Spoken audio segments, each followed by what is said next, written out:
Thanks for staying with us. We are your home of independent, fearless, and credible journalism. Well, this afternoon, members of the National Executive Committee of the largest opposition party, the NPP, are locked in a high-stakes emergency meeting. While details remain unclear and it remains under wraps, tension is mounting over what could be a defining moment for the party. Just 5 days to the party's major national delegates conference here in Accra. Let's cross over live now to the NPP headquarters here in Accra. My colleague Kenneth Jesse is standing by with the very latest. Ken, has the meeting started yet?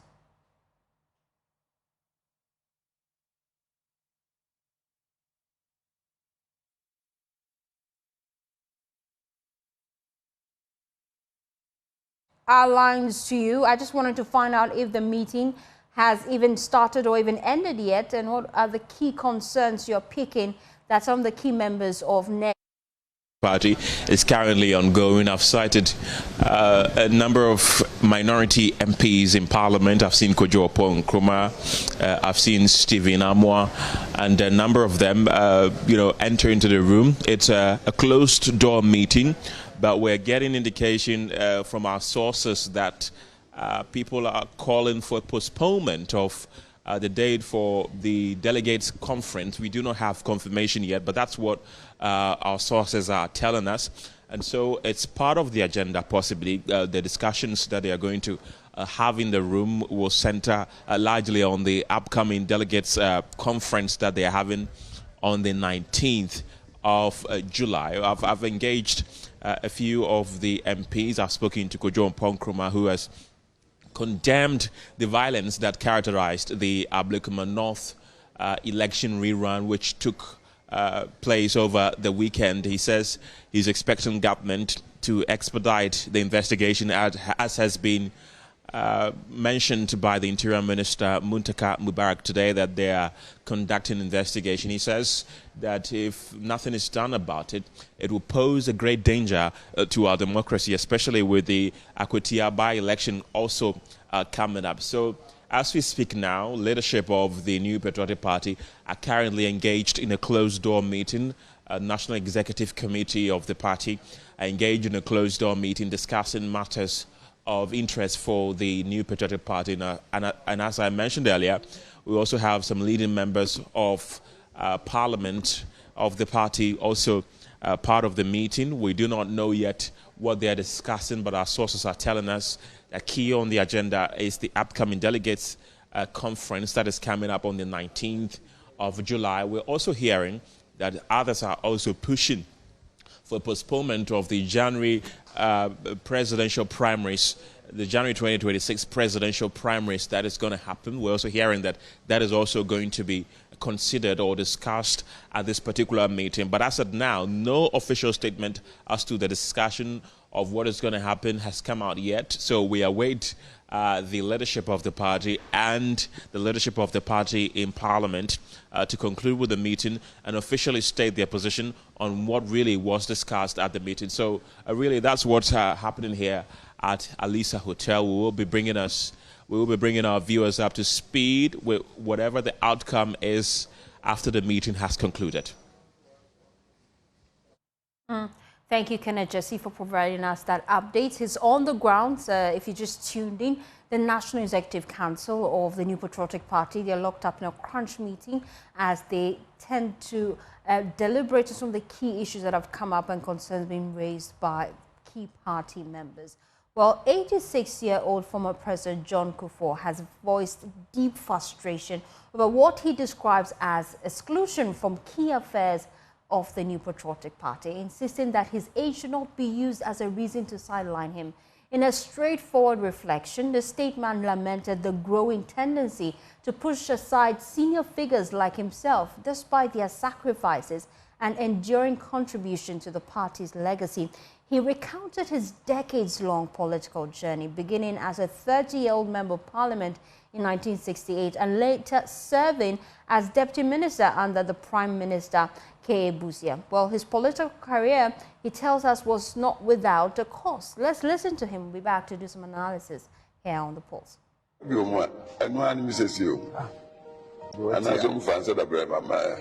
Massa to the point, sir. I go cry for aviation and no cross minidi. Menyan with that stage. And think at least I am mammy to be. No matter about compare, some young name may be no say. Near good run on, now many party me view. I think I might mature in me family. So Ghana political party, political history. I can't say UGCC. But if 47 back 69 was there. Time nearly power for Ghana. 2 years, 3 months, Buzia time. Me, 69, maybe 30 years, and be a member of parliament. Be a founding member of Progress Party. 2 years, 3 months, Buzia, I am deputy foreign minister. I jump on 2 years. Them sick. The team and number the Ashford prison with them 1 year, 3 months. Something that did they across the moon behind another detention. But I know I did build a year. From 72 January, I jump on 2 years side, the tradition. There are more power beyond that till 2001. Me, I'm a crane departing by power.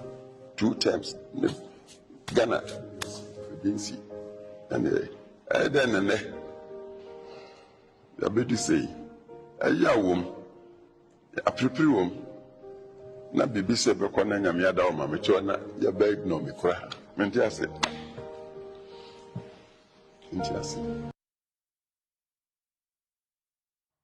That's an emotional Kufuor there, just stating some of the key grievances he has about the New Patriotic Party.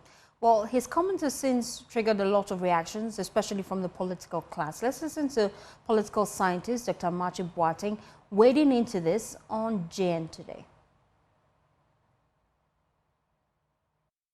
I like to believe that it is not necessarily a conscious decision by the party to sideline President Kufuor. I think it's a constitutional issue. The decision-making structures, I like to believe, I've not examined the party's constitution, but I believe that the decision-making structures, have excluded the office of, if you like, people like President Kufuor who held, or who led the party into government.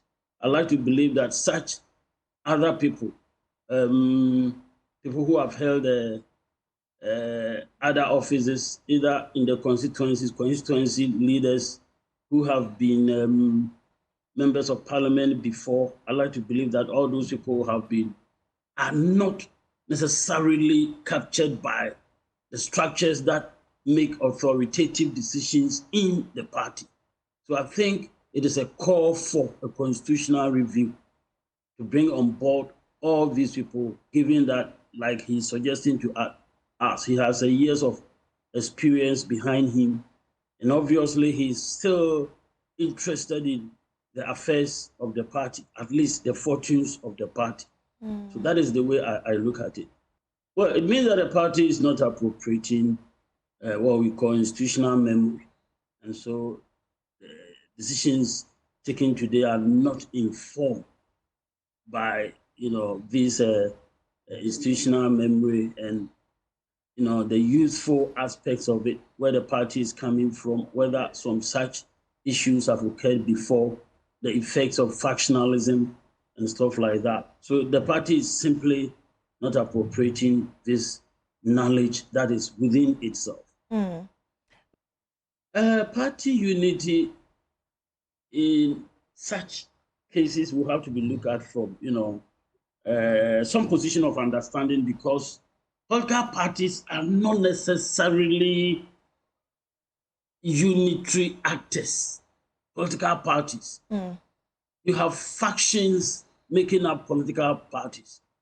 And that is why the party structure will have to acknowledge this, the existence of factions in the party, pockets of interest, everybody trying to make sure that, the party moves in the direction that will be beneficial to them. And so the party will have to get this understanding and structure itself to really carry all these, positions on board in major decisions. So I think, once again, it's a constitutional issue. You can't do away with factionalism in political parties. It's a normal element. But then, depending on how you manage, depending on how you structure your decision-making institutions to enable as many people as possible, you spread it, and for that matter, various interests, various factions in the party getting the opportunity to participate in the decision-making. When you do that, the outcome is a compromise. Everybody sees himself as in the eventual decision that is taken. Once again, I would like to know exactly how the party structures, are and how they have been functioning. Whether there's a gap between the formal and informal structures of the party. Do you have the party's institutions suggesting that if you move in direction A, but somehow informally, and you can't do away with informal institutional structures in any organization? So we would also like to see whether that is indeed the case. In the absence of that, you want to blame the party's formal structures as not delivering the desired outcome. Well, let's explore this further and bring in the founding member of the NPP, Dr. Yawo Tamaklo. We appreciate your time here on the Pulse. He joins us live via Zoom. You have maintained that the NPP lacks leadership. We're hearing from a stalwart of a party criticize how he has been sidelined by key members of the party. You still maintain that point that is indeed a leadership problem?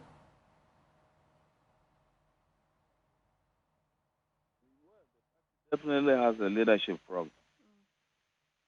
And the most disturbing thing is that the party has disregarded completely elders and founders of the party. And they have rather focused on professionalizing the party for monetary gains. That is what is going on.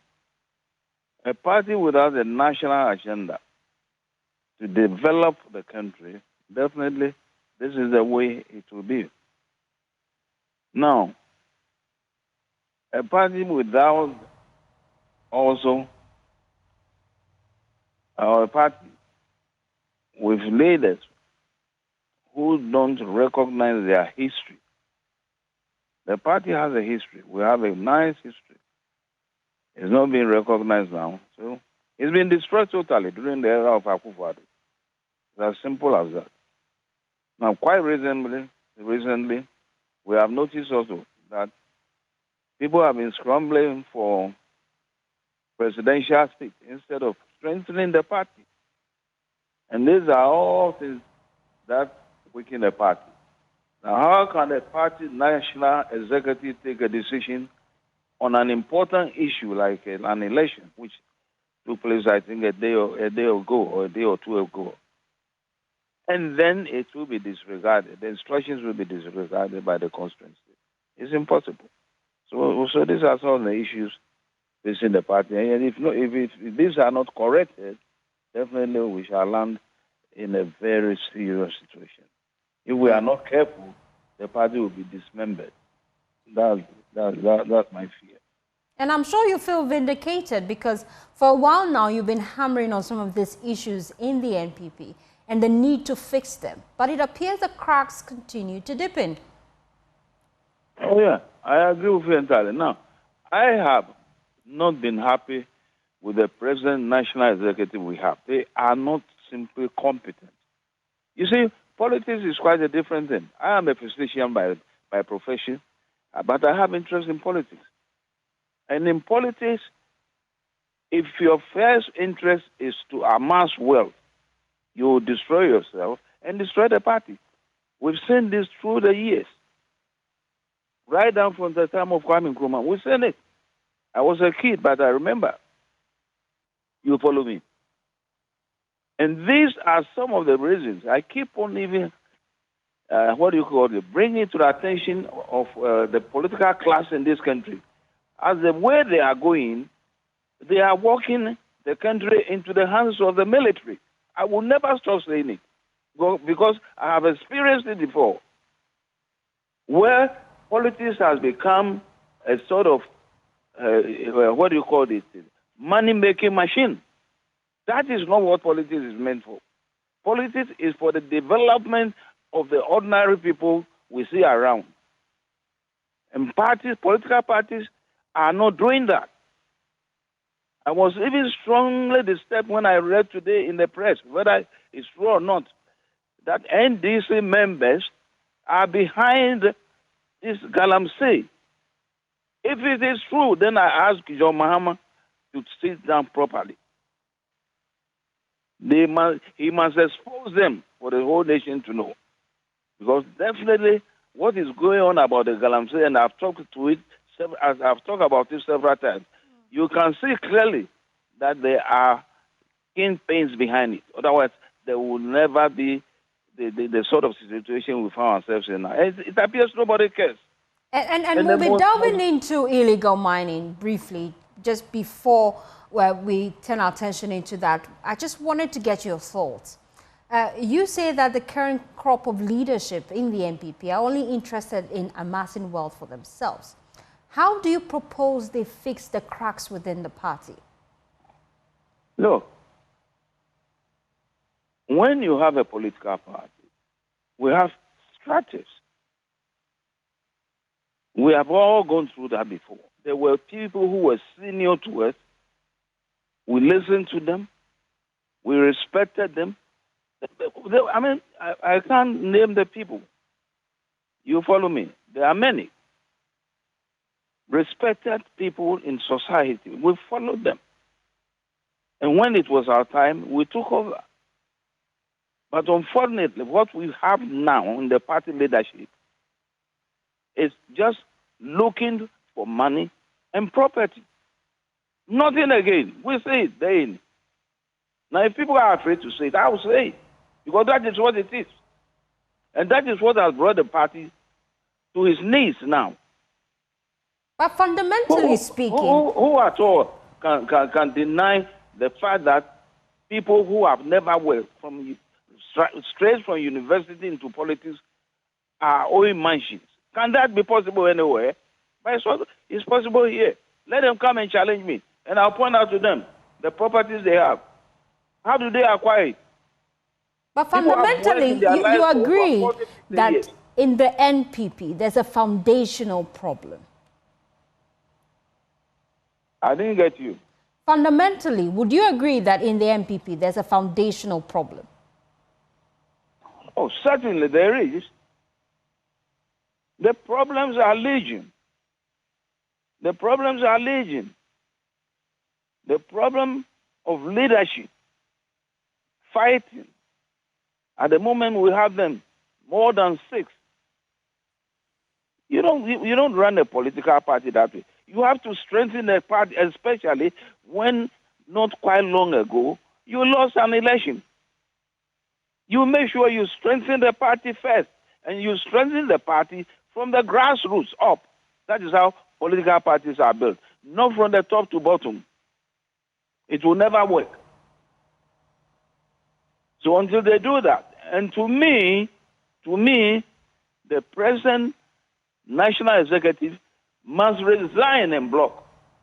And then they find an IMC to organize the party from the start, and then we build the party up again. And I can assure you, that will work. But that would be a daunting task. But let's just look at even what played out with Ablikma North. We had the party take a stance. Few days later, a candidate decides to run for the election. And that fundamentally, some politicians and even political analysts say affected the fortunes of the party. How do we fix that? In fact, I've just spoken about that. It is really strange. This will never happen under the leadership of B.J. Darocha. Look, we have elders in the party with experience. People like Kwame Tieni, they are there. Kufuor is there. And a lot of them, I mean, Corona Bonzo, Keji Bonzo is there. But the people at the helm of affairs now are not people who are interested really in the party. Because how can a national executive take a decision, broadcast it all over, and yet a candidate, a constituency candidate who wants to get into parliament disregards that. It is impossible. Such a person should be immediately dismissed from the party. But you ask yourself, can that be done? No. It cannot be done because the leadership itself is not fit to be there. So they must go from where you sit.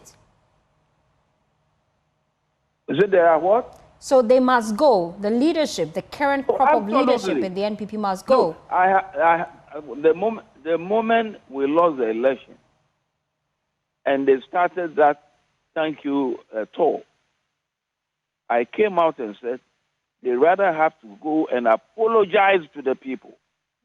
They have nothing to give to thank them. To apologize. And if they apologize to the people might probably be patient and listen to them. You follow me? Now, the party, the moment it lost what do you call it? Control, the leadership has no control over the party at the moment. When their instructions are not being listened to, it follows there's no leader, as I'll put it. And I keep on saying the best thing to do at this stage is for the leadership, I'm talking about the executive leadership, to resign and block. They should leave the scene. And then the party will put in place an IMC, and the IMC will see to the reconstruction of the party, as we have done before, and that we build that from the grassroots to the, let's say, from the ward level to the constituency level, to the district, to the region, and to national level, before we think about picking leaders of the party again. Without that, we are just deceiving ourselves. The party we know is currently locked in a crunch meeting, the National Executive Council, rather, of the party. And we're picking information that this meeting ahead of the delegates' conference is to help address some of the key concerns that have been raised, especially from the likes of former President Kufuor. And one of the key concerns my colleague tells me they are raising is the party's decision to organize the flag bearership race even before you select your regional executives. And that is problematic for some people. From where you sit, is that the right decision to have taken? Look, if they did try to organize a presidential aspirant before reconstructing the party, they will have the shock of their lives. The party will totally collapse. Mark my words. Because majority of the party members are against that. That is not the right way to go about politics. In anything you do in life, you start from the beginning. We have fallen flat, and we have to start from the beginning. And I believe strongly, if they listen carefully to the words of J. Kufuor last time, that's exactly what Kufuor was trying to tell them. And I have told them that earlier. The records are there. If they like, they should try it and see what will happen. And that is what they have decided to do. But then, from where you sit, what key proposals do you feel that they could adopt that could help them better implement this? Because for you, you're prophesying doom for the entire process. You know, the point is, I said the basic thing. Look, those are the helm of the affairs of the party now are not people who are interested in the party and politics, real politics. Politics is to serve the people, not to come and feed your pockets and build mansions. Those are the head of the party now who have been there for just a couple of years, have amassed mansions and filled their pockets full with money. These people cannot bring the party up at the level that it is at the moment. And the reason why they are trying to pick a leader now is for them to be able to sustain their position. That's all. What else? If there's anybody, if the leadership would fail to tell them or they are afraid to tell them, I'm telling them. The idea is just a simple thing. Let's pick a leader, and the leader will be our candidate. They are not thinking about the leader being candidate of the entire party and the population.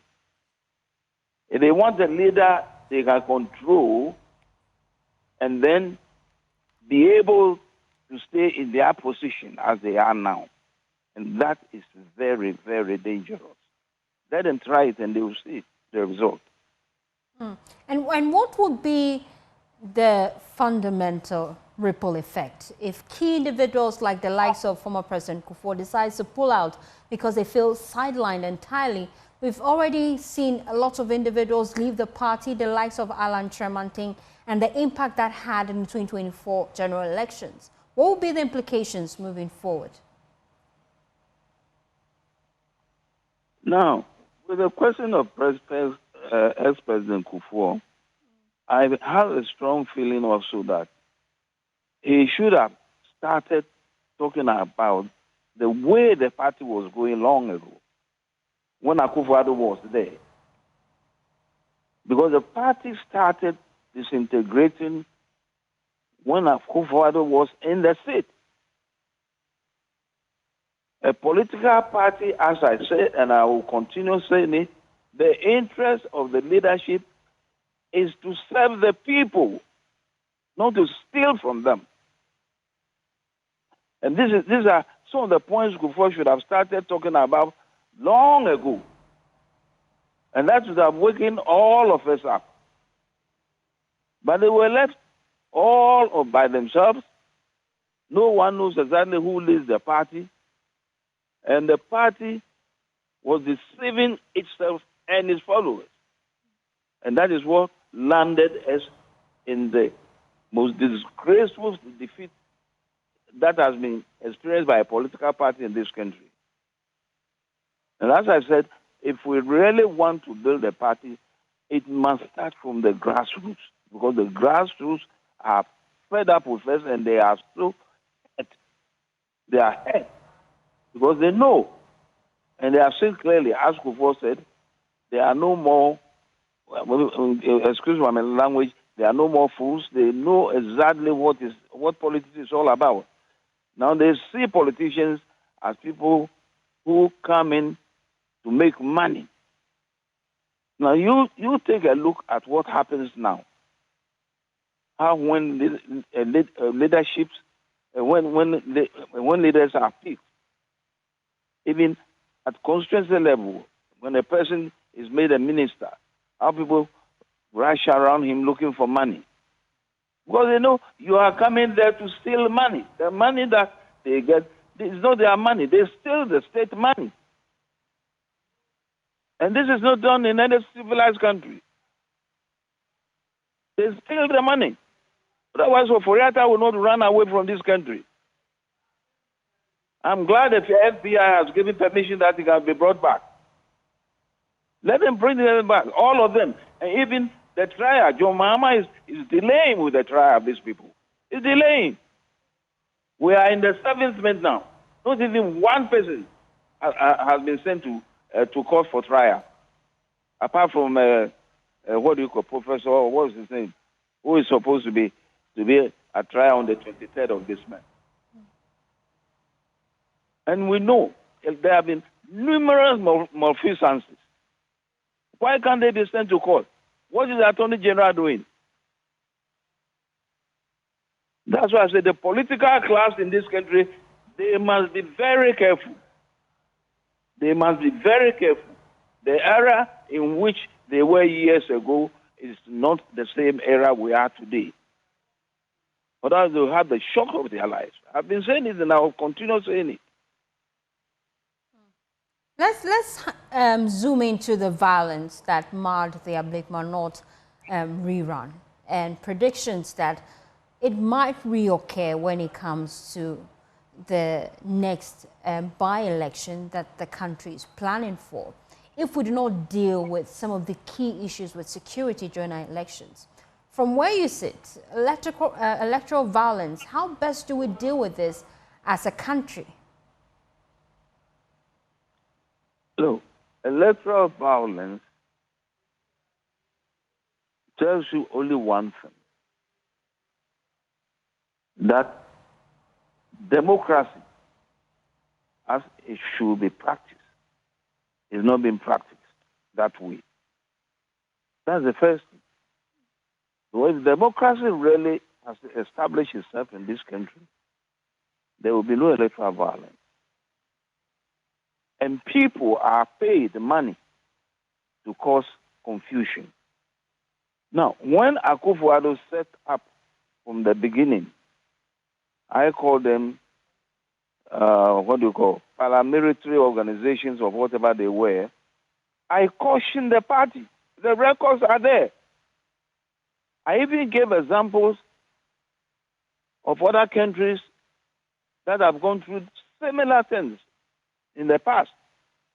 I remember I measured Adolf Hitler and Mussolini, Benito Mussolini in Italy. They formed these groups to just unleash unnecessary hardships, even killing of people who oppose their views. So we have left this. It has grown. How on earth should anybody lose his life during an election? For what reason? It has happened in this country. 9 people died in 2020. What happened yesterday at that, constituency is equally bad. Those who organize it, if they can be identified, they have to be dealt with.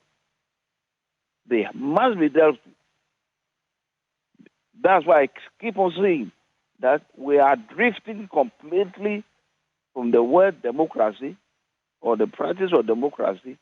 And when we continue doing or going that way, then what will happen is that there will be total breakdown of law and order in the country. And that will invite the military into government again. I'm saying that because I've seen it happen several times. Leaders were warned and they never cared. And we walk into it just like that. If we have been able to come out of one after 19 years and we want to go back, then it's left to the political class. They have to let their people know that politics is not a question of amassing wealth. Politics is service to the people. And if you fail to serve the people, then you are not doing politics. That's all that I will say now. We've heard from security analysts propose that moving forward, internal party security should not be left to the hands of individuals. Rather, political parties should rely solely on state security. But we heard from the aide to Dr. Bawumia over the weekend on Newsfile raise the concerns that when the chaos erupted in Ablekuma North during the rerun, the police were simply helpless. From where you sit, should the political parties be allowed to protect themselves at least? The political parties, if they are allowed to protect themselves, then we go into the days of Adolf Hitler and Benito Mussolini, where you have the black shirts and the brown shirts, as they used to be called. They suppress people and, in fact, kill people for reasons not known. Now, the problem with our security here, particularly the police, is that police leadership in this country has never acted independently. If they did, most of them would have resigned on principle. Now, if the police has a duty to do, they should not look over their shoulders. They should do it. The police must do their work.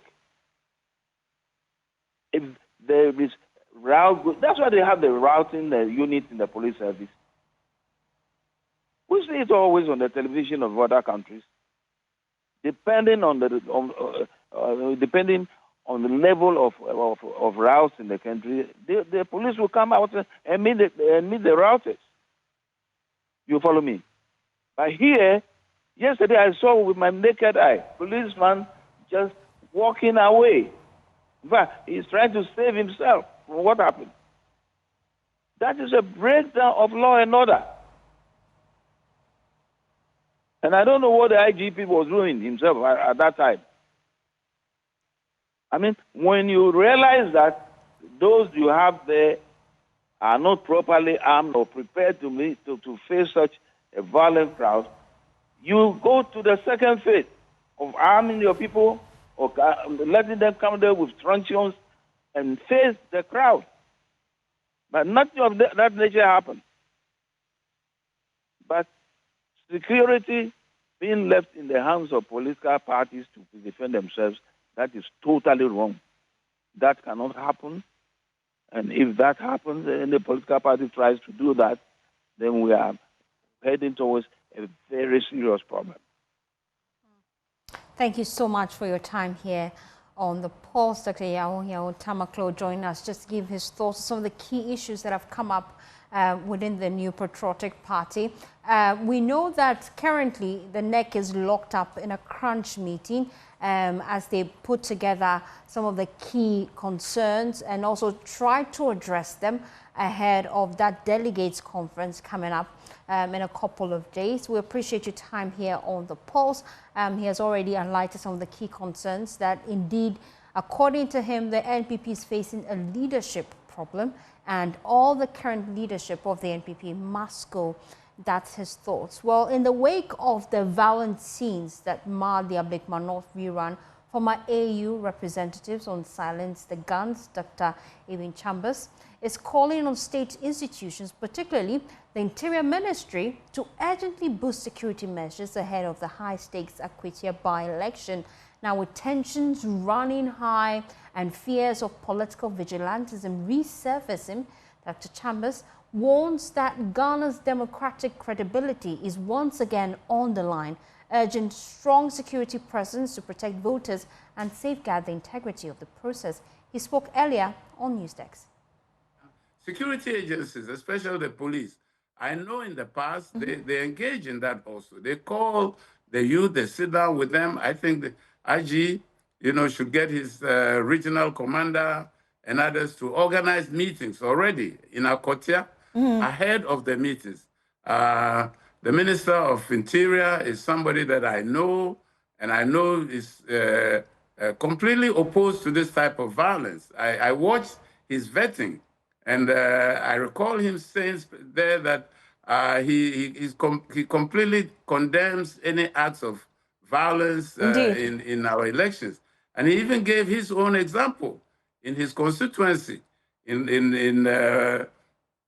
Kumasi, where, how he and the then vice presidential candidate made efforts to calm down their youth. And consequently, you didn't hear of any violence there. And so I think he can step up here and, work to support the security agencies to engage the youth ahead of the by-election so that Akwitia can turn out as, what was it? Was it Akin?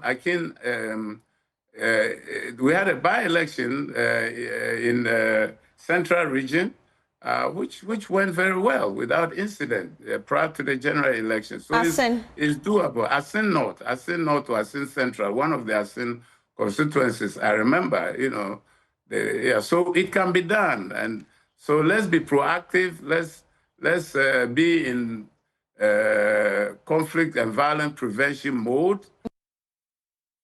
Well, Dr. Eben Chambers is also urging the leadership of the NPP and the NEC to engage in sincere dialogue aimed at curbing the growing menace of political vigilantism. He believes the two main parties must take joint responsibility in de-escalating tensions ahead of the Akwatia by-election. Yes, the youth in Akwatia should be engaged immediately prior to that election. I mean, the youth wing of NDC, youth wing of NPP should be brought together, and they should be talked to, there should be dialogue, there should be efforts between now and then, not just campaigning.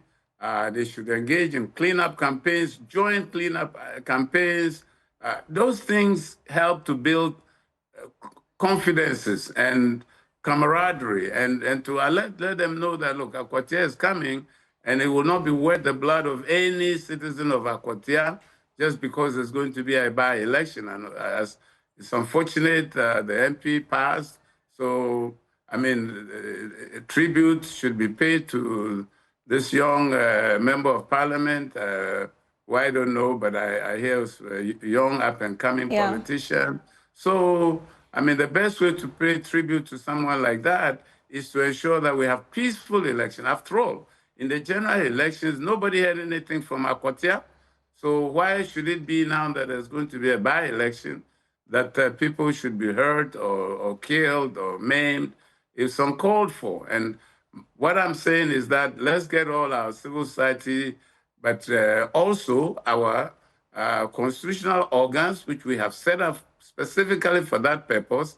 National Peace Council, through its regional peace council, its district peace councils, should get to work, but they need to be enabled to do that. Let the parties, at the senior level, youth leaders of both two parties, let us see them come out in an act of solidarity together. Well, let's stay on elections. CODEO has condemned acts of violence, vote buying and intimidation that marred the rerun of parliamentary elections in the Ablikma North constituency, calling for immediate investigations and accountability. Now, although CODEO did not deploy observers to any of the 19 polling stations during the July 11, 2025 election, it monitored the process through media reports and accounts from stakeholders. Well, we've broken down the coalition's press statement into 7 main points on Ablikma North constituency, and that is coming up on your screens. One of the key concerns they raised during in their statement is that, one, they're condemning the incident. So it starts by saying the coalition condemns the incidents of violence and intimidation against poll workers, voters, journalists, and 2 female politicians. The coalition urges the police to move with alacrity to apprehend and prosecute all persons involved in the acts of violence. Perpetrators must face the full force of the law to deter others from engaging in such undemocratic practices during election and clamp down on impunity. The coalition also notes and condemns the use of incendiary and provocative language by leading members of the NDC and the NPP in the aftermath of violent incidents. They go on to state that security lapses observed during this election rerun, in spite of heavy deployment of security personnel, raises very serious questions about the state of the Ghana Police Service. The most worrying observation was the acts of police officers guarding the gate of St. Peter's Society polling station in Odoko, who basically stepped aside as thugs forced their way into the polling station to assault the agents and 2 politicians. This posture of the police was observed during the 2024 election and transition. CODEO calls on President John Dramani Mahama and the Police Council under Article 202, Section 2 of the Constitution to exercise its powers of control and direction of the Inspector General of Police to institute an inquiry into the recent action of police officers in the handling of police duties involving political actors.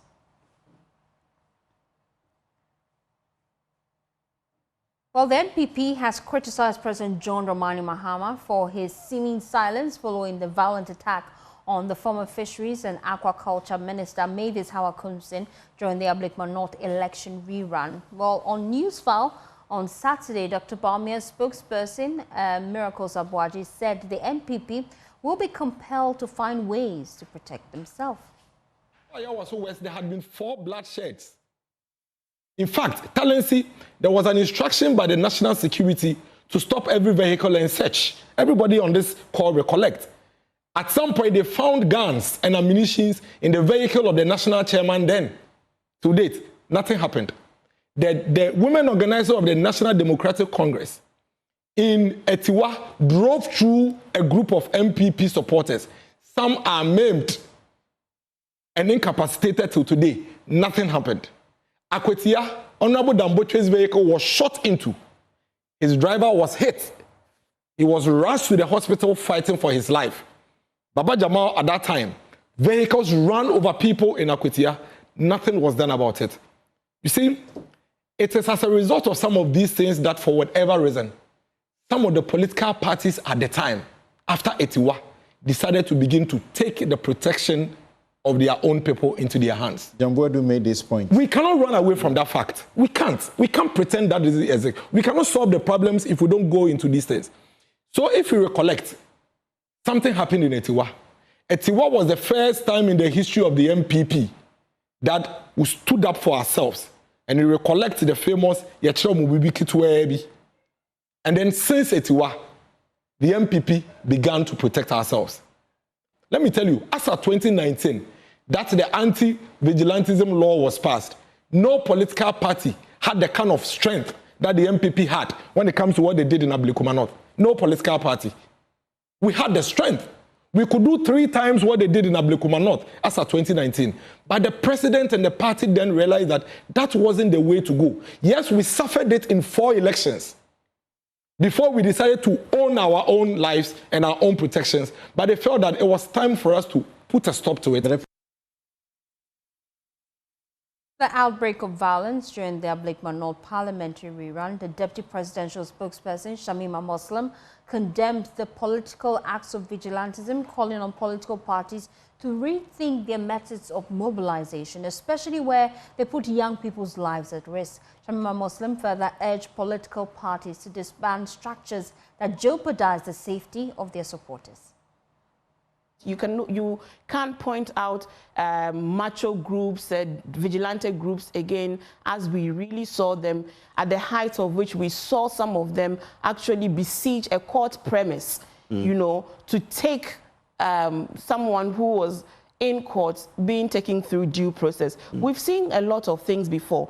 What I'm saying is that to the extent that you can't trust NPP, NDC, or political parties to allow institutions to work in and of themselves, especially around issues of elections, individuals like Dr. Kopong, who are in research institutions, cannot and should not make claims that all of them have been doing this, because they do research, they provide statistics. Statistics give us an inkling and to who must carry a certain disproportionate burden of responsibility or blame, even as we are trying to arrive at a conclusion. You've condemned? Of course. Okay. Those actions are condemnable. Okay. I'm saying that nobody who sits and watches the visuals would say that this is how a democracy should look like. Especially after we've done multiple elections. Okay. We are 33 years on. We have sustained this 4th democratic dispensation.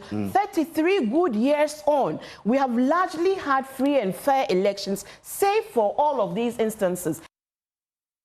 Well, we'll be exploring this further here on The Pulse, and I have with me Professor Kwesi Enin. He's a security analyst, as we look at the implications of the fallout of Ablekuma North rerun, and we'll be having that conversation shortly. I appreciate your time, Prof. Please stay with me, but I want you to shift your attention with me now on this viral video that has gone viral, in which a man claiming to be the chairman of the disbanded NPP vigilante group, Delta Force, in the Ashanti region, has threatened mayhem in the upcoming Akwetia by-election. Watch this. Both Delta Force, Invisible Force, all the forces say war NPP. I don't think any fire crowd, any moja. Yanyi to me ma NPP 2016. Shamohe Obia Organa Biam and Koti NPP. And Mabuno, Yapon Denji to me. Ye Modi Yesemu 2 weeks remand. Adaya Ye Pejuma Aye. Namasa Koyamra, Eddie Afsiri said, Ye be a yanchi, and the catch them on them. Moon, they see one, the shot. Voice the Momo, I don't know what in you. Obian one más Sabina, me boy, and 9 4 and sizes, and I want the 99. Young never pay. I'm a pay.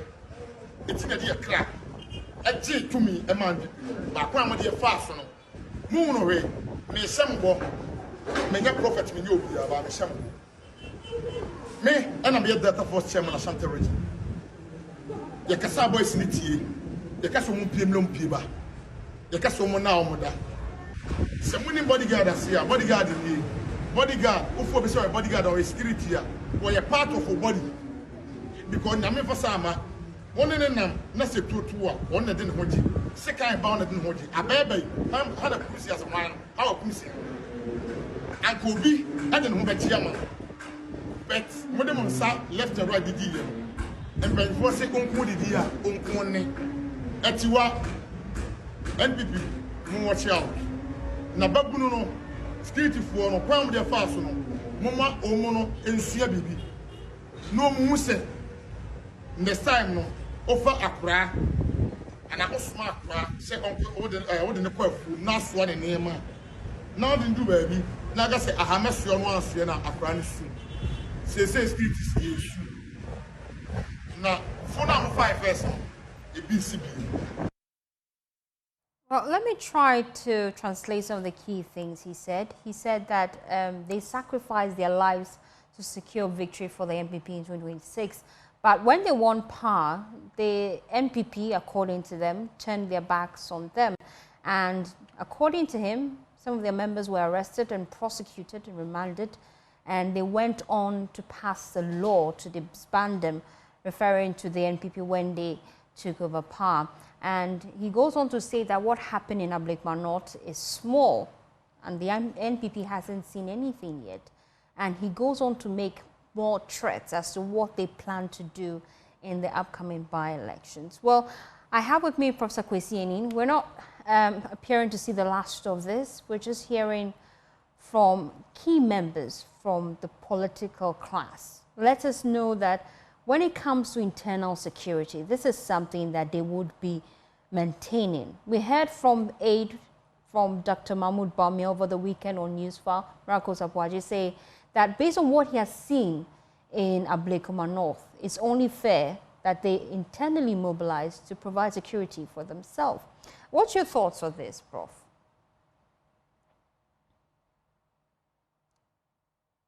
Prof, you have to unmute for me to hear you clearly. I just wanted to pick your thoughts on some of the key concerns that has been raised right now about political vigilantism and the impact it is having on our electoral process, especially on the back of some of the worrying and chaotic scenes we saw in Ablekuma North. You were with me here on Friday when Ablekuma North rerun actually was ongoing, some of the chaotic scenes we saw, and you raised concerns about it. Now we're hearing from some key individuals, the political class, saying that, hey, this may never end and they might start protecting themselves even more. What would be the implication for our democracy?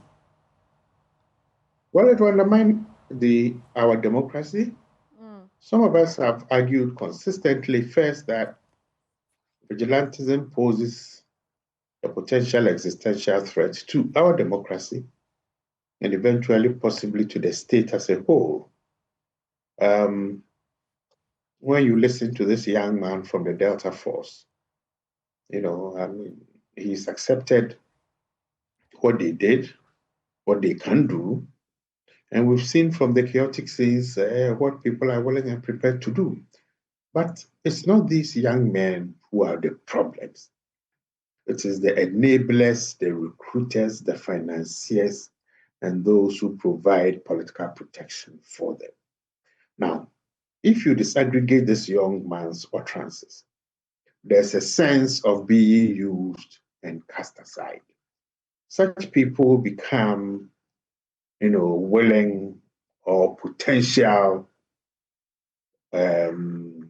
people who can be radicalized to strike a blow against those who recruited, exploited, and dumped them. Okay? So as I told you on Friday, from where I sit, until we find out the financiers, the enablers, and haul them before courts and give them 25 years or whatever the maximum sentence can be. This is only the beginning, because vigilantism transforms lives. It gives access to people in power. They get access to jobs, and those who are cast aside become extremely frustrated and are willing to sell their skills to the highest bidder. We are joking when we think that vigilantism is about these young men.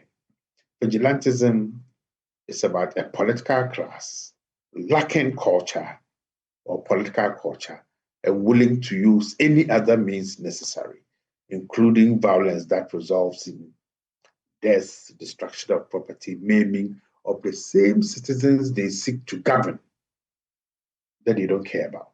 Until we identify those people, put them before court, and imprison them, we are going to see this. And I listened to my senior old boy from Infant Film School, His Excellency Dr. Chambers. What Chambers is saying is what ought to be done, and we ought to have done this 30 years ago. Unfortunately, the political class that we have now are not interested in bringing the youth together, because togetherness is strength. Strength provides knowledge sharing that exposes the attempts by political class to manipulate them for their own pecuniary selfish ends. So they will not do that. The guys who perpetrated this violence at Ablekuma are not local boys. The local boys were those on the motorcycles. But the 25 or 30 tough men were not local boys. Okay? And this explains the franchising that is within the vigilante movement. Okay? People are being hired, and it cuts across the multiple groups who are best suited to do a particular job at a particular place and time. And they will come together and get a job done for a specific fee. So we've been promised that those who did this, they are ordinary criminal acts, and therefore people will be picked up. It's 72 hours and counting. And I don't know if anybody has been picked up yet.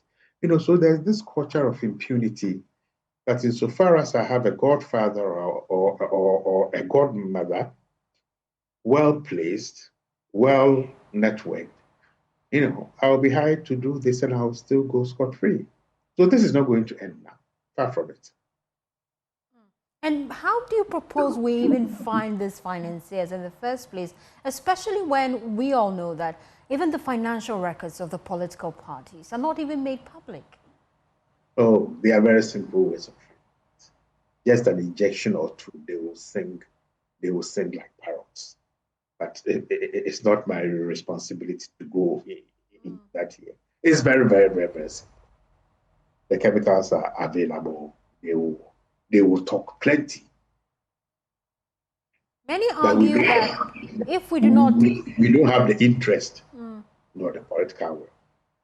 No political will, no interest, you say. Many argue that if we do not deal with this issue of political vigilantism and some of the violent scenes we're seeing in our elections, we're setting the stage for chaos, especially in the upcoming Akwetia by-election.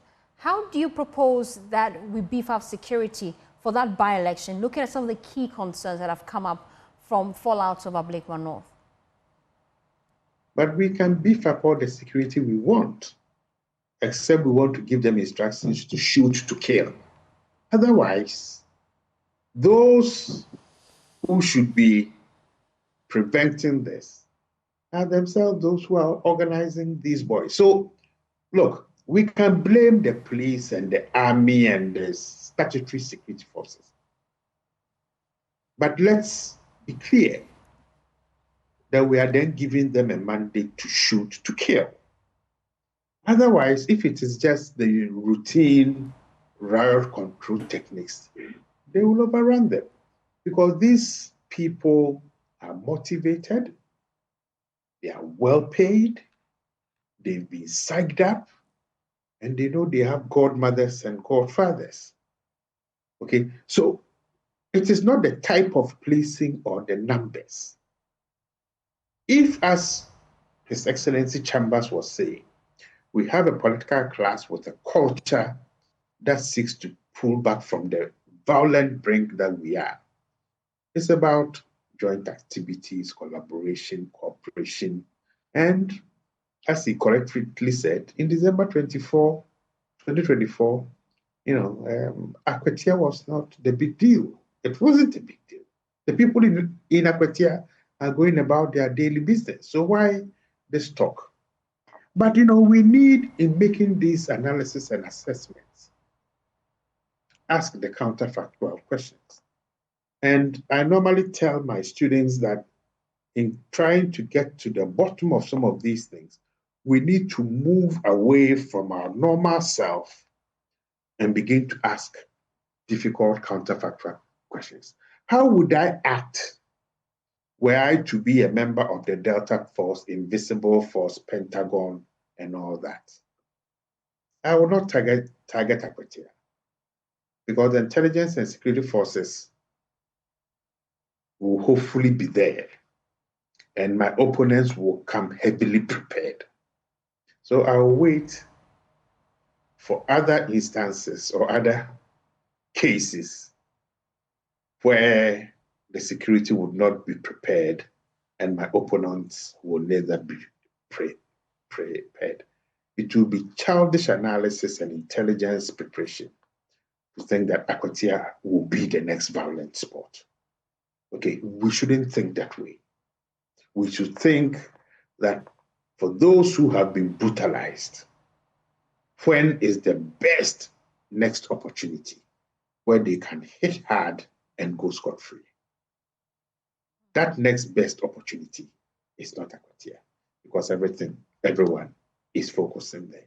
The final point is that I've always argued that we should build strong institutions, particularly the institutions with the mandate to protect us, so that we don't seek individual protections, because we don't know how to do that. So if we take the case of the woman who was battered, and she had pepper spray, or I don't know what kind of spray, but that showed intent from when she left her home that something could happen, or she was prepared herself to do something.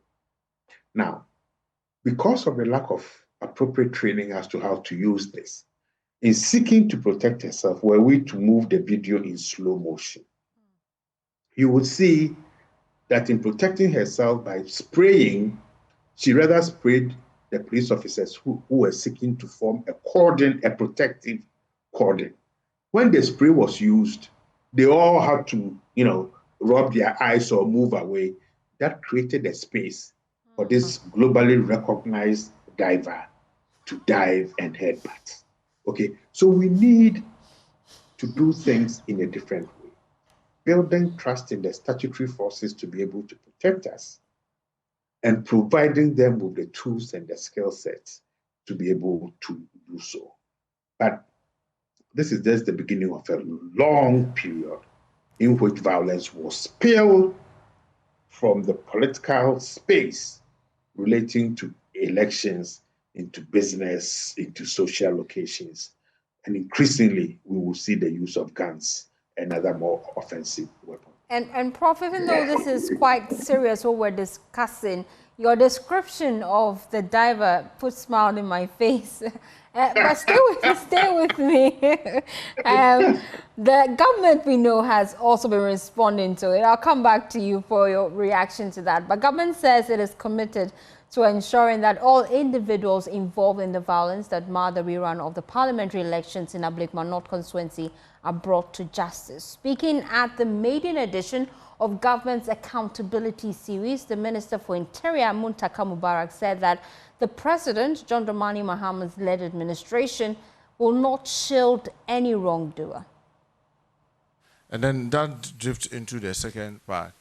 Why up to about 72 hours we've not seen any swift action with regards to the other, unfortunate incident. Let me say that we condemn this in no uncertain terms. I mean, that's, for me, it's a scar on all of us conscience that as people, having practiced democracy for over 3 decades, we cannot simply just go and have election and it will be violent-free. That is something that all of us, in my view, especially those of us in politics, should be very concerned and very worried about. But there's a difference.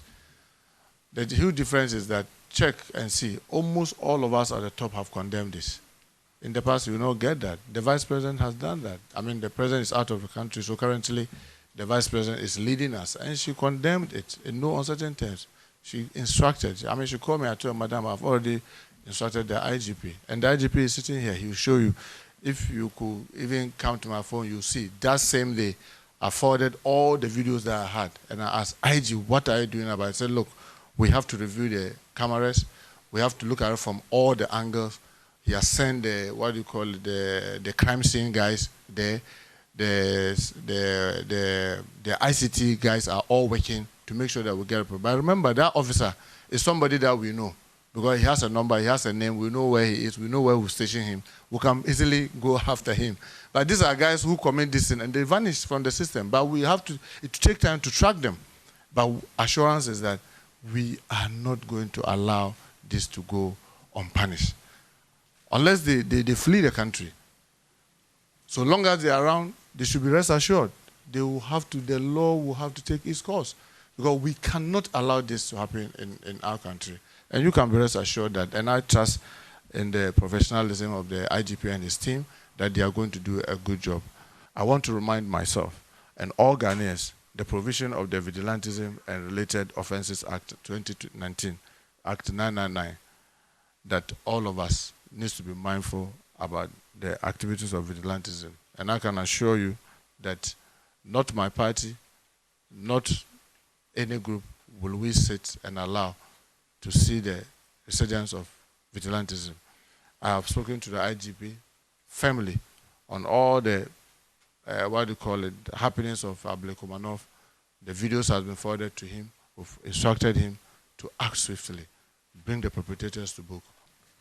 That the police officer that did the assault, you saw swift action. What is next? Obviously, the police administration has rules. When an officer, for lack of better word, misbehaves, the first thing is interdiction, then the person is given an opportunity to defend himself or herself before what they call the police standard bureau, where the professional standard bureau, where the person appears. So that will be the next thing. Obviously, the officer will appear before the police, professional standard bureau, where the person will be given an opportunity to be heard. And definitely the videos and all of that will play. So well, we're hearing from the Interior Minister there, give us assurances that the perpetrators of the acts of violence in Ablekuma North constituency will be brought to book. Prof, let me get your brief reaction to that. This is not the first time we're getting assurances from government that they would actually bring perpetrators to book. This time they say they're reviewing the footages. What's your thoughts? Will it work? Well, I mean, the impression one gets is that reviewing the footage can and must take more than 72 hours, which I don't agree with. Secondly, is that these people sort of just appeared from nowhere. No, I mean, people in Ablekuma North have been going about their respective duties without these guys coming to beat them up. I mean, there's been funerals, weddings, birthday parties. So why during an election? You know, so it raises a couple of very disturbing questions. And I think we yes, we should be looking for these people. But the video footage is clear. I mean, I'm sure some of these guys might be in some database or something. Or if we don't have a database of vigilantes in this country, then, well, I don't see the essence of this law that was passed as far back as whatever, 20, whatever. So there are a lot of, questions that both the press conference and the way we've handled the aftermath raises. But, I'm a very optimistic person, sometimes very naive. So the assurances have been given. Let's give ourselves a couple of weeks and let's see if some of these guys will be arrested, given the appropriate interrogation, so we will know those who financed them, who recruited them, and who brought them to Accra and where they were lodged and all that. Because if we use a basic network analysis, that will drive us or that will take us very far. But this is not the end of it, far from it. And it's going to be considerably violent. And Prof, I want you to stay with me. Let me just play one more cue from the Interior Minister, because he added that the incident also presents a valuable opportunity for security agencies to better prepare themselves ahead of the upcoming Akwetia by-election. Let's listen to him. I'll be back with you, Prof. Well, the interesting thing is that I'm sure this is also a wake-up call for our security agencies to know that if maybe probably what happened, maybe you could say that it was not an organized thing, it was a spontaneous thing. Whether it was organized, whether it was spontaneous, this gives our security agencies the opportunity to even plan better towards Akwetia. All I can assure the people of Akwetia is that we will use Ablekumanov as a case study to review our operational, how we operate in Akwetia, to make sure that the citizens are free to cast their vote and express their will without fear or favor. And for all the groups, whether you are in the NDC, whether you are in the NPP, whether you are independent, to a term of imprisonment of not less than 10 years and not more than 15 years. So I want to remind all of us, including myself, that if anybody organizes this is what awaits you. And I believe in the professionalism of the IGP, COP, Christian Teteyano, that he is not going to spare any person. And he can have my full support, and I'm sure I also have the full support of the president that he must let the law grant anybody, whether that person is a Muntaka, or that person is for NPP, or that person is from NDC, he must make sure that the person faces the full rigors of the law. So that we can assure you, we'll do our best and ensure that Akwetia is safer and the election will be more peaceful. Prof, as we wrap up the conversation, you say that Akwetia should not be where we're looking forward to, because sometimes these people have intelligence, so they may withdraw and strike at a later date. Your final thoughts as we wrap up the conversation on the Interior Minister's proposal? Ablekuma should not be a test run for Akwetia, because we had the same thing with Ayawaso North. We had the same thing with Tripoli. We've had the same thing with every other case. Law enforcement must be given the space, the protection to deliver security, irrespective of the occasion, across this country, consistently and in a predictable, secure manner. Ablekuma is only reflective of the lack of a political culture that does not believe in violence. So far as people hire these people to do this dirty work, no amount of assurances to law enforcement will get them to deliver, because the people are motivated that they are protected from whoever is backing them and recruiting them. This is a blot, and I like the minister's words. It's a scar on our conscience and on our dignity as a nation. This is disgraceful. Thank you so much, Prof, for your time here on The Pulse. I appreciate your time. And you're still watching The Pulse. The Interior Minister has announced that government will, in the next 6 months, establish an independent police complaint commission to address concerns over police misconduct. And you can read more of that on myjoyonline.com. My name is Faustina Zava. You could please stay with us. We'll be back after this quick turn.